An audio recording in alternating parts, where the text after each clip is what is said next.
Ky është i preparat, kjo quhet fungicid. Po, çfarë është kjo? Atëherë një fermer që e blen këtë fungicidin, ky ka në farmaci, ky ka një emërtim këtu. Po. Dhe nëse hap faqen e Ministrisë së Bujqësisë, shikon, a është ky preparat i lejuar apo nuk është i lejuar? Nuk e di, është i lejuar? Ky është i lejuar, konkret ky që mora është i lejuar.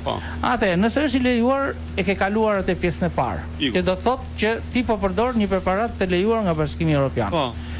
Këtu mbrapa, si çdo etiket, edhe kur blejmë një shishe qumësh, normal. ka një specifik që flet këtu për karencën. Çfarë është kjo? Karenca. Pra, afati nga momenti i fundit i përdorimit, deri në vjelje. Që thot?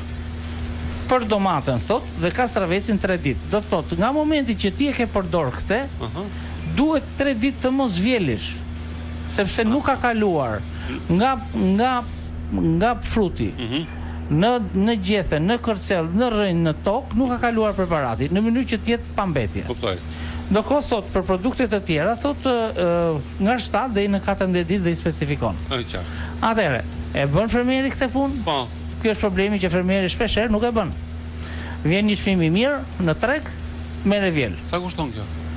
Kjo është kosto shumë minimale, është, nuk është ndonjë vlerë. 4-5 euro. Është shumëzuar për hektarët, është shumëzuar për. Pastaj